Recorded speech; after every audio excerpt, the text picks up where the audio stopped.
जंगल में आज बिट्टू बंदर और उसके बड़े भाई में लड़ाई हो गई। सभी लोग ये देखने उनके पास खड़े थे कि कौन जीतेगा। कल्लू कौआ सभी जगह उड़ उड़कर उनके बीच होने वाले मुकाबले की घोषणा कर आया था और अब वह मोरों के झुंड को भी यह खबर सुना रहा था। अरे सुनो सुनो सुनो, जंगल के इतिहास में अब तक का सबसे बड़ा मुकाबला होने जा रहा है। तुम लोग भी आकर देखना चाहते हो तो चलो, आओ पुराने खंडहरों में, चलो जल्दी। कौवे की बात सुनकर मोर ने कहा, कैसा मुकाबला और किसके बीच? बिट्टू बंदर और उसके बड़े भाई के बीच, दोनों के बीच आज जबरदस्त मुकाबला होने वाला है। जल्दी चलो, मुकाबला शुरू होने वाला है, चलो जल्दी। इतना कहकर कल्लू कौआ वहाँ से उड़ गया। मोर भी उसके पीछे पीछे पुराने खंडहरों तक आ गया। यहाँ उसने देखा कि बिट्टू बंदर और उसका बड़ा भाई गोलू आमने सामने खड़े हैं और दोनों ही गुस्से में लग रहे हैं। मोर आगे आया और बोला, तुम दोनों किस बात पर एक दूसरे से लड़ने के लिए तैयार हो गए हो? ये सब भैया की ही गलती है। हर बार मेरे हिस्से के केले को अपना बताने लगते हैं। इस बार मुकाबला हो ही जाए, मैं इन्हें धूल चटा दूंगा। हाँ छोटे, अब तू झूठ भी बोलने लगा। ये केले मैंने पहले देखे थे, इसलिए ये केले मेरे हैं। और तू क्या बोल रहा था? तू मुझे धूल चटाएगा, मैं तुझे मिट्टी में मिला दूंगा। दोनों के बीच की बातें सुनकर मोर मुस्कुराया और कहा, अच्छा, तो आज तुम दोनों ने मुकाबला करने की ठान ही ली है। ठीक है, पहले मैं चाहता हूँ कि तुम दोनों एक कहानी सुनो, उसके बाद लड़ाई कर लेना। क्या कहा? कहानी? आप हमें कहानी सुनाने वाले हैं? ठीक है, मैं तैयार हूँ। दोनों बंदर और आसपास खड़े जानवर वहीं बैठ गए और मोर ने कहानी सुनानी शुरू की। बहुत समय पहले की बात है। अयोध्या नाम की एक सुंदर नगरी में एक राजा रहते थे, जिनका नाम दशरथ था और उनके 4 बेटे थे, राम, लक्ष्मण, भरत और शत्रुघ्न। उनमें राम और भरत बड़े भाई थे, बाकी दोनों छोटे।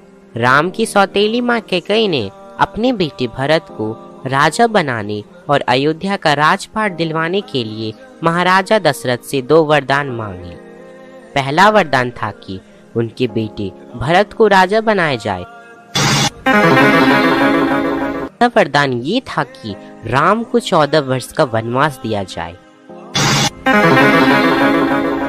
महाराजा दशरथ को दोनों वरदान मानने पड़े और राम 14 वर्ष वनवास के लिए तैयार हो गए।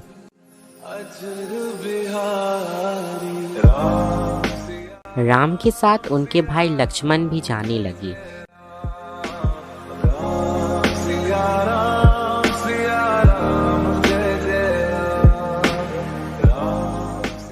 जब राम जी गए तो भरत अयोध्या में नहीं थे, लेकिन जैसे ही भरत को ये मालूम हुआ कि भैया राम को वनवास मिला है, तो वे दौड़े दौड़े जंगल में पहुंचे और उन्हें मनाने लगे कि राम जी वापस अयोध्या लौट आए। लेकिन राम जी ने कहा कि वे वचन में बंधे हुए हैं, वे नहीं लौट सकते।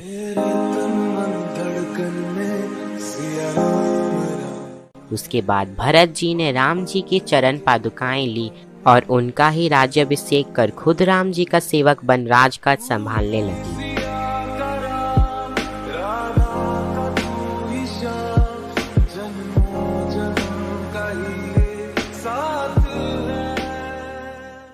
देखा आपने, एक भाई के लिए दूसरा भाई इतना बड़ा साम्राज्य का राजा बनना छोड़ रहा था और एक भाई अपने भाई के साथ 14 वर्ष के वनवास के लिए ही चला गया। ऐसे थे हमारे श्री राम जी और उनके भाई।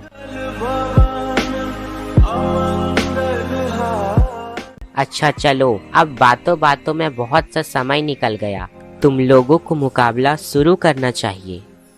इतना कहकर मोर एक तरफ हट गया और सभी लोग बिट्टू बंदर और गोलू बंदर को देखने लगे। लेकिन बिट्टू बंदर और गोलू बंदर तो एक दूसरे को ही देख रहे थे। क्या हुआ? उठो उठो, चलो मुकाबला करो। मुझे माफ कर दो भैया, आप मुझसे बड़े हो, आप ये सारे केले रख लो। अरे पगले, तू छोटा है, ये केले तू रख।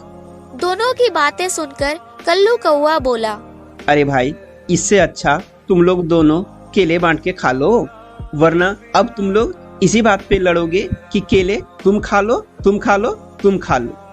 कल्लू कौवे की बात सुनकर सभी लोग हंसने लगे और दोनों भाइयों ने लड़ने का इरादा छोड़ दिया। आज 500 वर्षों की तपस्या के बाद भगवान राम का मंदिर बन रहा है और 22 जनवरी को प्राण प्रतिष्ठा है। आइए हम सब भगवान राम के जीवन से प्रेरणा लेकर अपने जीवन में आगे बढ़े। धन्यवाद।